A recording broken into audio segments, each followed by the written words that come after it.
Minecraft में कुछ इस तरीके से एक्सपी इकट्ठा करना बंद कर दो, वरना मॉब्स भी तुमसे बोलेंगे तू जा रही। अब सवाल ये है कि हमें एक्सपी मिलेगी कैसे। तो आज की इस वाली वीडियो के अंदर मैं तुम्हें एक ऐसे फार्म बनाने का तरीका बताने वाला हूँ जो कि तुम्हें रोजाना की बहुत सारी एक्सपी प्रोवाइड कर देगा। अब तुम लोग पूछोगे वो कैसे, तो तुम लोग वीडियो में एंड तक बने रहना, तुम्हें खुद ब खुद पता चल जाएगा। वैसे फार्म बनाने के लिए ज्यादा बड़ी स्पेस लेने की जरूरत नहीं है, बस मुझे बड़ी स्पेस मिल गई थी तो मैं यहीं पे बना ले रहा हूँ, क्या दिक्कत है यार। तो सबसे पहले हमें किसी भी रैंडम जगह को डिग करके बना लेना है, वहाँ पे 2x2 का स्क्वायर, और फिर उसके बाद हमें 2 लार्ज चेस्ट को प्लेस करना है आमने सामने कुछ इस तरीके से, और फिर हमें लेने हैं 4 हॉपर और स्नीक करके उन दोनों चेस्ट के ऊपर कुछ इस तरीके से प्लेस कर देना है, और तुम्हें उन हॉपर्स के ऊपर 4 किसी भी तरह के स्लैब्स प्लेस कर देने हैं। याद रहे ये सब काम तुम्हें स्नीक करके ही करना है, वरना हॉपर और स्लैब्स प्लेस होंगे ही नहीं। अब उन स्लैब्स के ऊपर तुम्हें चारों तरफ से कोई भी ब्लॉक प्लेस करना है कुछ इस तरीके से। तुम चाहो तो कोई और ब्लॉक भी ले सकते हो।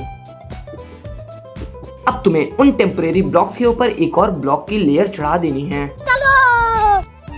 तो मैंने इतना काम कर दिया है और अब हमें नीचे आके उन टेम्परेरी ब्लॉक्स को तोड़ लेना होगा।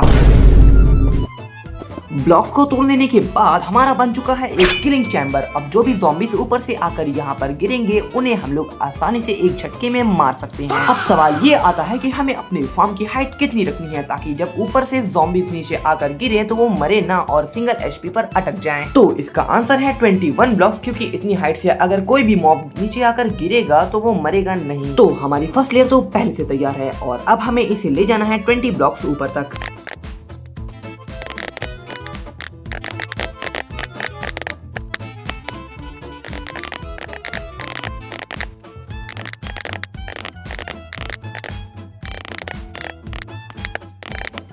तो इतना काम कर लेने के बाद हमारा फार्म कुछ इस तरीके से दिखने लग जाएगा। तो अपने पिलर को हमें गिन के 21 ब्लॉक्स ऊपर ले जाने के बाद अब हमें ऊपर का काम कर लेना है जहाँ पर ज़ॉम्बीज़ स्पॉन होंगे। तो हमें सबसे पहले बनाना है स्ट्रक्चर, जिसके लिए किसी एक साइड पर आकर हमें एक 8 ब्लॉक लंबी और 2 ब्लॉक चौड़ी लाइन बनानी होगी। कुछ इसी तरीके का काम हमें सारे साइड्स पर कर लेना है।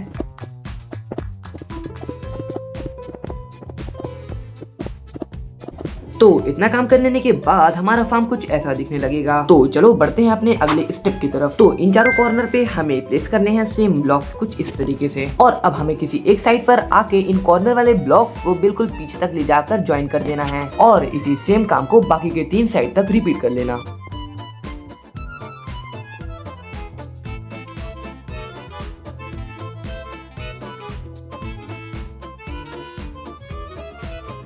इस काम को कंप्लीट करने के बाद हमारा फार्म कुछ ऐसे दिखने लग जाएगा। अब हमें उसी कॉर्नर्स पे आकर एक एक ब्लॉक ऊपर प्लेस करके जो रेलिंग हमने बनाई थी उनको एक ब्लॉक ऊपर तक खींच लेना।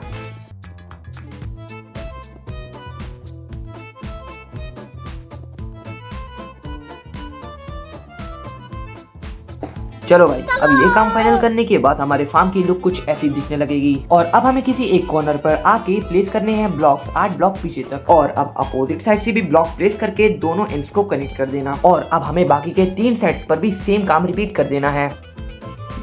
अगर अभी तक का काम तुम्हें अच्छे से समझ आ गया है तो जल्दी से वीडियो को लाइक और चैनल को सब्सक्राइब कर दो मेरे भाई।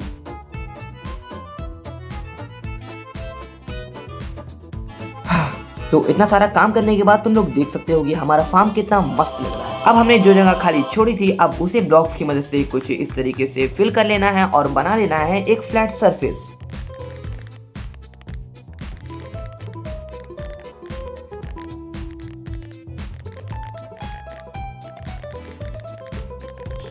चलो हमारा ये काम भी फाइनल हो गया है। अब तुम्हें ऊपर आकर चेक कर लेना है कि तुम्हारा फार्म ऐसा कुछ दिख रहा है कि नहीं। हाँ, अब तुम लोगों को चारों कॉर्नर्स के ऊपर 2-2 ब्लॉक्स के पिलर खड़े करने हैं। अब उन चारों कॉर्नर्स को आपस में कनेक्ट करते हुए बना दो एक बाउंड्री।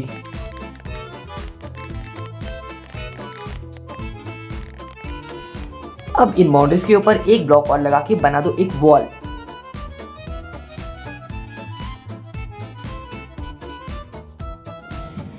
चलो इतना काम हमारा हो चुका है डन। अब हमें कोई सा भी ट्रैप डोर लेकर इन कैनाल्स में कुछ इस तरीके से प्लेस कर देना।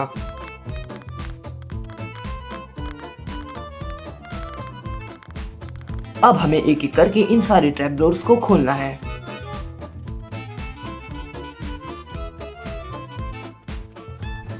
और अब हमें किसी एक साइड के बिल्कुल एंड पर 2 बाल्टियां पानी डालनी है। और अब तुम लोग देख सकते हो कि पानी आखिरी ब्लॉक पर किस तरह से आकर रुक गया है। और ये वाला सेम प्रोसेस भी हमें चारों तरफ से फिर से रिपीट करना होगा। और अब हमारा काम लगभग फाइनल हो चुका है और अब हमें चारों साइड से एक एक ब्लॉक फिर से प्लेस कर देने हैं। अब एट दी एंड तुम लोगों को इन सारे ब्लॉक्स को जोड़कर बना लेनी होगी एक छत।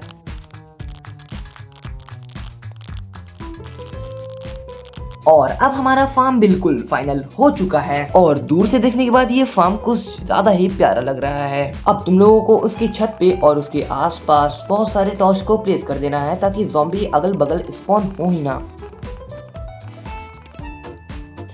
और ये देखो अपना पहला शिकार आ भी गया है और उतनी हाइट से गिरने के बाद इसके पास केवल 1 HP बची थी जो कि एक चमाट मारने पर ही खत्म हो गया है। तो गाइस काफी देर AFK रहने के बाद तुम लोग देख सकते हो यहाँ पर कितने सारे मॉब्स इकट्ठा हो चुके हैं जिन्हें मैं एक ही तलवार में मार कर गिरा सकता हूँ।